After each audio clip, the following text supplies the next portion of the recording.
Hello my dears. എങ്ങനെ ഒരു boutique start ചെയ്ത് ഒരു ഹോം ബൊട്ടീക്ക് സ്റ്റാർട്ട് ചെയ്ത് അത് സക്സസ്ഫുള്ളായിട്ട് റൺ ചെയ്യാമെന്ന് മനസ്സിലാക്കി തരുന്ന വീഡിയോസിൻ്റെ മൂന്നാമത്തെ വീഡിയോയിലോട്ടാണ് നമ്മളിപ്പോൾ കടന്നിരിക്കുന്നത്.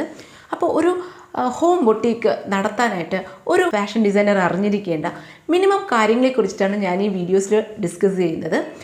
അപ്പോൾ നിങ്ങൾക്കും ഒരു ഹോം ബൊട്ടീക്ക് റൺ ചെയ്ത് ഒരു സക്സസ്ഫുൾ ഫാഷൻ ഡിസൈനർ ആകണം എന്നുണ്ടെങ്കിൽ please watch these videos carefully. അപ്പോൾ ഇന്ന് നമ്മുടെ മൂന്നാമത്തെ വീഡിയോ ആണ് ഈ ഒരു സീരീസിൽ, അല്ലേ? അപ്പോൾ ഇന്നത്തെ വീഡിയോ എന്താണ്?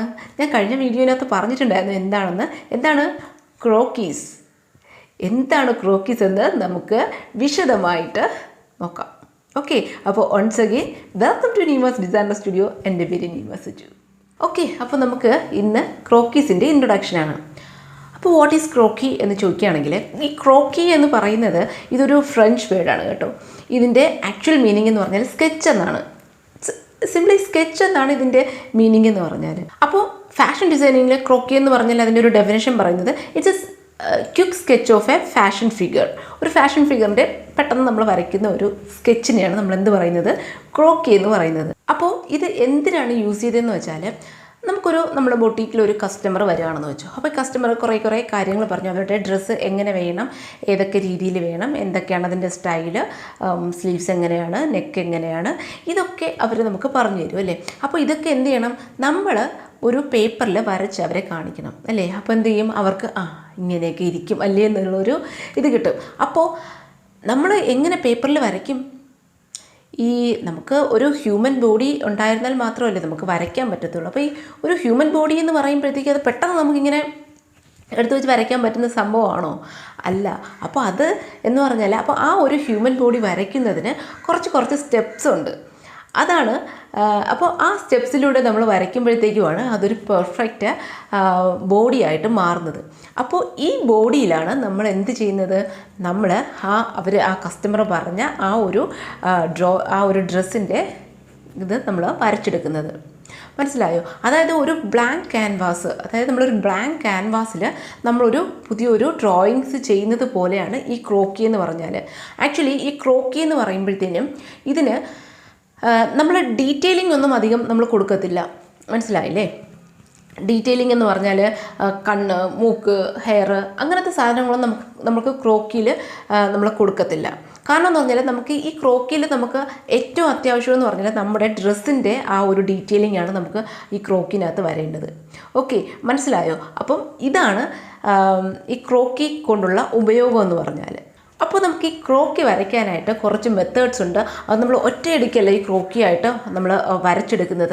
അപ്പോൾ അതിന് സ്റ്റെപ്പ് ബൈ സ്റ്റെപ്പ് പ്രോസസ്സ് ഉണ്ട്. അപ്പോൾ അതാണ് നമ്മൾ ഈ ഒരു സമയം തൊട്ട് പഠിക്കാനായിട്ട് പോകുന്നത്.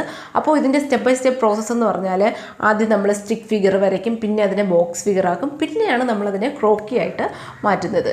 അപ്പോൾ ഇന്ന് ഈ വീഡിയോയിൽ ഞാൻ ഈ ക്രോക്കീസിൻ്റെ എന്താണ് ഇതിൻ്റെ പർപ്പസ് എന്നൊക്കെയുള്ള കാര്യങ്ങളാണ് ഞാൻ ഇതിനകത്തോട്ട് പറയാൻ പോകുന്നത്. അപ്പോൾ നെക്സ്റ്റ് വീഡിയോ തൊട്ടായിരിക്കും നമുക്ക് എങ്ങനെയാണ് ഇതിൻ്റെ ആ ഒരു വരയ്ക്കുന്നത് എങ്ങനെയാണെന്ന് സ്റ്റാർട്ട് ചെയ്യുന്നത് നെക്സ്റ്റ് വീഡിയോ തൊട്ടായിരിക്കും. ഓക്കെ, അപ്പോൾ നമുക്ക് എന്താണ് ഇതിൻ്റെ പർപ്പസ് എന്ന് നമുക്ക് നോക്കാം. അപ്പോൾ നമ്മൾ കഴിഞ്ഞ വീഡിയോയിൽ, അതായത് 8 ഹെഡ് തിയറി പറഞ്ഞപ്പോഴത്തേക്കും ഞാൻ പറഞ്ഞിട്ടുണ്ടായിരുന്നു ഇതിൻ്റെ അഡ്വാൻസ്ഡ് വേർഷൻസ് ആണ് ഏതൊക്കെയെന്ന്. കുറേ വേരിയൻസ് ഉണ്ടെന്ന് പറഞ്ഞില്ലേ? 9 ഹെഡ്, 10 ഹെഡ്, 11 ഹെഡ്, 12 ഹെഡ്, ഇങ്ങനെ കുറേ വേരിയൻസ് ഉണ്ട്.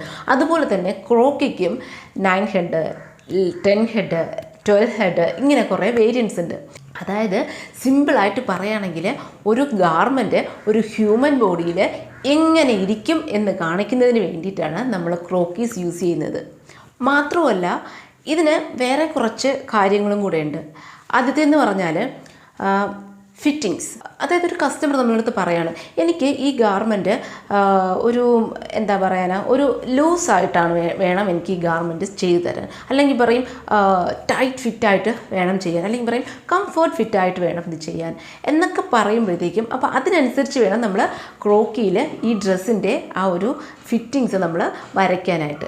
ഇനി രണ്ടാമത്തെ കാര്യം എന്ന് പറഞ്ഞാൽ ഷേപ്പ്. അപ്പോൾ അവർ പറയും, എനിക്ക് ഇത് ഈ ഒരു ഷേപ്പിൽ വേണം എനിക്ക് കിട്ടാനായിട്ട്. അതായത് ഇപ്പം ഒരു കുർത്തിയാണ് ചെയ്യേണ്ടതെന്ന് വെച്ചോ. ഈ കുർത്തി ചെയ്യുമ്പോഴത്തേക്കും എനിക്ക് ഈ കുർത്തി ആണ് ചെയ്യേണ്ടത്, എന്നാലും ഈ കുർത്തിയിൽ എനിക്ക് ഈ ഒരു ഷേപ്പിൽ വേണം ചെയ്യേണ്ടത്. ഇപ്പം ഫ്രണ്ടിൽ കുറച്ച് പൊങ്ങി, ബാക്കിൽ നല്ല താന്ന്, ഹൈലോ ആ ഒരു രീതിയിലാണ് ചെയ്യേണ്ടത്. അല്ലെങ്കിൽ സ്ലീവ്സിൻ്റെ ആ ഒരു ഷേപ്പ് ഇന്ന രീതിയിലാണ്. അപ്പോൾ ആ ഒരു ഷേപ്പ് നമ്മൾ ആ ക്രോക്കിനകത്ത് വരച്ച് ചേർക്കണം, ആ ഡ്രസ്സിൽ വരച്ച് ചേർക്കണം. ഇനി മെയിനായിട്ട് വേറൊരു കാര്യം എന്ന് പറഞ്ഞാൽ സ്ലീവ് ലെങ്ത് 3/4 വേണോ, അല്ലെങ്കിൽ എൽബോ വേണോ, അല്ലെങ്കിൽ പഫ് സ്ലീവ് വേണോ, ഇങ്ങനെ ഏത് സ്ലീവ് വേണമെന്ന് നമുക്ക് കറക്റ്റായിട്ട് ഈ ക്രോക്കിനകത്ത് വരച്ച് ചേർക്കാനായിട്ട് സാധിക്കും. ഇനി എന്ന് പറഞ്ഞാൽ ഓവറോൾ ലെങ്ത്, ഇപ്പം നീ ലെവൽ വേണോ, അതോ നമ്മുടെ കുറച്ചുകൂടെ താഴ്ത്തി വേണോ, അതോ ആംഗിൾ ലെങ്ത് വേണോ, ഇങ്ങനെയുള്ള കാര്യങ്ങളും നമുക്ക് ഈ ഒരു ക്രോക്കിനകത്ത് നമ്മൾ ക്ലിയർ ആയിട്ട് നമുക്ക് വരച്ച് ചേർക്കാനായിട്ട് സാധിക്കും. അടുത്തതെന്ന് പറഞ്ഞാൽ പ്ലേസ്മെൻറ്റ് ഓഫ് ഡാട്ട്സ്. ഇപ്പോൾ നമ്മൾ ഡാട്ട്സ് ഇടത്തില്ലേ, ബ്ലൗസിൽ, കുർത്തിയിൽ ഒക്കെ നമ്മൾ ഡാട്ട്സ് ഇടുമല്ലേ. ബസ്റ്റിൻ്റെ മുകളിലായിട്ട് ഡാട്ട്സ് ഇടും, ചില ആൾക്കാർ വേസ്റ്റിൻ്റെ ഇവിടെ ഡാട്ട്സ് ഇടും.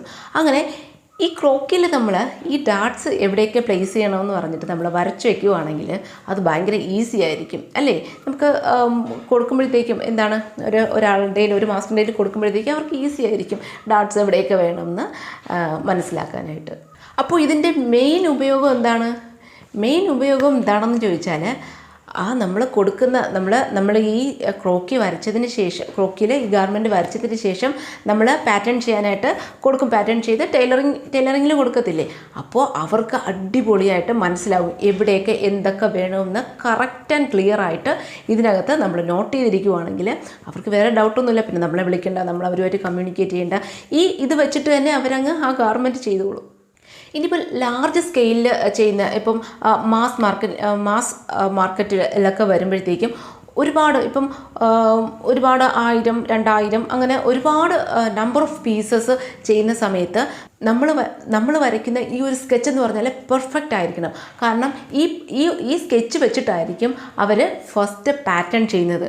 ആ പാറ്റേൺ വെച്ചിട്ടായിരിക്കും ബാക്കി കംപ്ലീറ്റ് ക്ലോത്തും കട്ട് ചെയ്ത് സ്റ്റിച്ച് ചെയ്യാൻ പോകുന്നത്. ഓക്കെ, അപ്പോൾ ഈ ഒരു സ്കെച്ച് ക്ലിയർ ആവുകയാണെങ്കിൽ ബാക്കി എല്ലാം ക്ലിയർ ആയിരുന്നു. അപ്പോൾ ഞാൻ നേരത്തെ പറഞ്ഞില്ലേ ഒരുപാട് ടൈപ്പ് ഓഫ് ക്രോക്കീസ് ഉണ്ടെന്ന്. അതായത് 8 to 12 വരെ ക്രോക്കീസ് ഉണ്ട്. 8 head croquis, 9 head croquis, 10 head croquis, 11 and 12 head croquis വരെയുണ്ട്. ഇതിൽ നമ്മൾ 8 ഹെഡ് ക്രോക്കിയാണ് നമ്മുടെ ബേസിക് എന്ന് പറഞ്ഞാൽ അല്ലേ. അപ്പോൾ ഇതിൽ നിന്ന് കൂടുതലനുസരിച്ച് ഇപ്പം 8 ഹെഡ് എന്ന് പറയുമ്പോഴത്തേക്കും 8 ഈക്വൽ പാർട്സ്, 9 എന്ന് പറയുമ്പോൾ 9 ഈക്വൽ പാർട്സ്, 10 എന്ന് പറയുമ്പോൾ 10 ഈക്വൽ പാർട്ട്, 12, 11, 12 ഒക്കെ അങ്ങനെ അത്രയും ഈക്വൽ പാർട്സ് ആയിട്ടായിരിക്കും ഡിവൈഡ് ചെയ്യുന്നത്. അപ്പോൾ ഈ 12 ഹെഡൊക്കെ വരുമ്പോഴത്തേക്കും നമ്മുടെ മോഡലെന്ന് പറഞ്ഞാൽ, നമ്മുടെ സ്കെച്ച് എന്ന് പറഞ്ഞാൽ ഭയങ്കര ടോളായിരിക്കും. ടോളെന്ന് പറഞ്ഞാൽ അതായത് ഇത് ചെയ്യുന്നതെന്ന് പറഞ്ഞാൽ നമ്മുടെ ഈ പോർഷൻ വരെ, അതായത് ഹിപ്പിൻ്റെ ഈ പോർഷൻ വരെ എല്ലാത്തിലും ഏകദേശം സെയിം ആയിരിക്കും. പക്ഷേ അത് കഴിഞ്ഞ് ഈ ഹിപ്പ് കഴിഞ്ഞ് താഴോട്ടാണ് ഈ ലെങ്ത് നമ്മൾ കൂട്ടുന്നത്. ഈ ലെങ്ത് നമ്മൾ കൂട്ടുന്നതിൻ്റെ കാരണമെന്ന് പറഞ്ഞാൽ, നമുക്കിപ്പം ഇങ്ങനെ ഒഴുകി നടക്കുന്ന ഡ്രസ്സൊക്കെ ഉണ്ടല്ലോ, അതായത് ആ ഗാർമെൻറ്റ് ഫ്ലോ നമുക്ക് ക്ലിയർ ആയിട്ട് മനസ്സിലാകാൻ വേണ്ടിയിട്ടാണ് ആ ഒരു ടോൾനെസ് അവിടെ കൊടുക്കുന്നത്. അതായത് ഈ ഒരു ഗാർമെൻറ്റ് ഇപ്പം നമ്മൾ 8 ഹെഡിലൊക്കെ ചെയ്യുവാണെങ്കിൽ നമുക്ക് അത്ര ഫ്ലോ കിട്ടത്തില്ല, ഹൈറ്റ് കുറവല്ലേ. അപ്പോൾ നമുക്ക് ആ ഒരു ഗാർമെൻറ്റിൻ്റെ നടക്കുമ്പോഴത്തേക്കൊക്കെയുള്ള ആ ഒരു ഫ്ലോ നമുക്ക് കിട്ടത്തില്ല. സോ നല്ല ടോളായിട്ട് കൊടുക്കുകയാണെങ്കിൽ നമുക്ക് ആ ഗാർമെൻറ്റ് ക്ലിയർ ആയിട്ടുള്ള ഫ്ലോ നമുക്ക് കിട്ടും. അതുകൊണ്ടാണ് നമ്മൾ ഈ ഫാഷൻ റാമ്പിലൊക്കെ കാണുമ്പോൾ, ഇൻ്റർനാഷണൽ റാംസിലൊക്കെ കാണുമ്പോഴത്തേക്കും മോഡൽസ് ഭയങ്കര ടോളായിട്ടുള്ള മോഡൽസാണ് കാണുന്നത് ഇല്ലേ. യെസ്, അപ്പോൾ ഇതാണ് ക്രോക്കീസിനെ കുറിച്ചിട്ടുള്ള കാര്യങ്ങൾ.